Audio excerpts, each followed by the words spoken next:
Godzilla. What's the first thing that comes to your mind upon hearing this word? A giant dinosaur looking creature breathing fire out of its mouth, destroying everything in its path? Well, that's the reputation and the command that the Nissan GTR has accumulated over the years. The first Nissan GTR, as you might, was launched in 1969, specifically for the purpose of local touring races.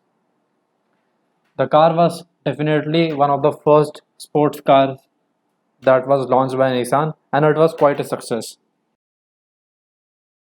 4 years later, Nissan came up with a sportier version of the Skyline GTR, the second gen Nissan Skyline GTR. This car was better performer than the previous generation and also had more power and torque.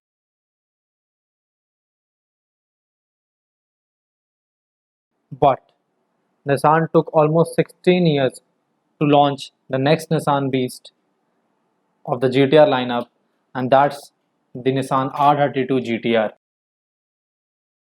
the first car in the lineup to have the RB26 engine. And we know that engine is legendary because of its tuning capabilities. The GTR returned in the form of the R32 Skyline, and once an Australian journalist drove the car and he was so impressed that he gave him the name Godzilla. And since then, the name Godzilla has been carried over from various Nissan GTR models. 6 years later, in 1995, came the R33 Skyline GTR, which solved the engine problems that the R32 faced. Mainly used as a Group C racing car, the car was very much sportier than the R32 and was a long time high performer in the market.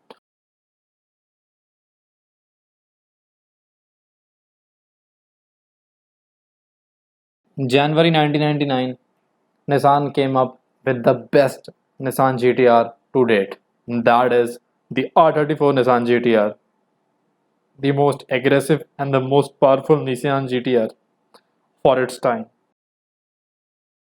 The looks and the engine were so much in demand that the car outsold its predecessors. It was an aggressive looking mean machine, and at the end of its production, Nismo, which is the performance division of Nissan, launched the Z-Tune version. The Z-Tune version is the performance version of the R34,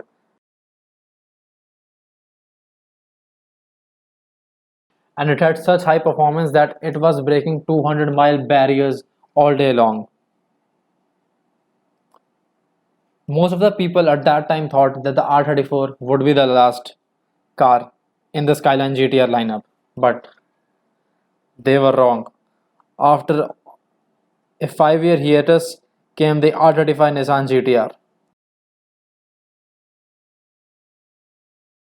It was the car that destroyed the 911's record around the Nürburgring. With an insane performance for an affordable price, the Godzilla soon captured the market yet again.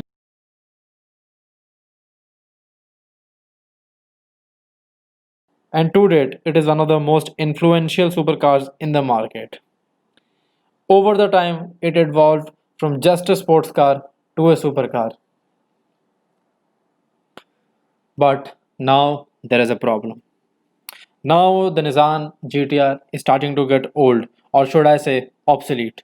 Reason being, see, times have changed. Manufacturers have moved on, and there are cars that are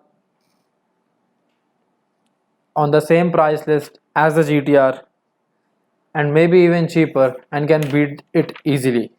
The Nissan GTR is not the best performance in its segment. The Nissan GTR is not the best performer in its segment, not anymore.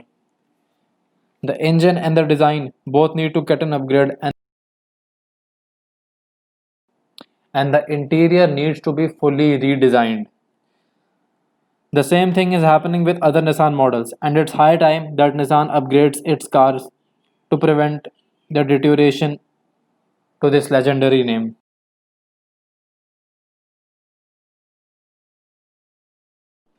You can see the chart on your screens.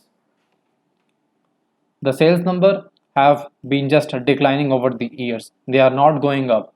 And with the pandemic hitting the world in 2020, the condition got even worse. So Nissan, it's pretty obvious that you should be upgrading your cars before it's too late. And here is a short clip of the POV driving of the Nissan GTR. Enjoy.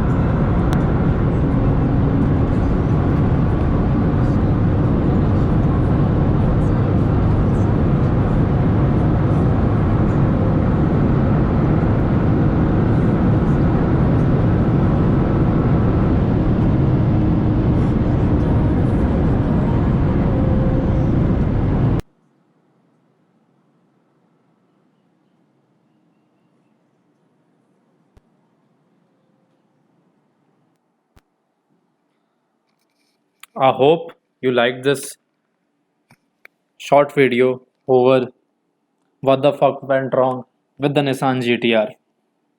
For more such videos, subscribe to Motor Drift and do check us out on Instagram and on our website motordrift.org. Till then, ciao.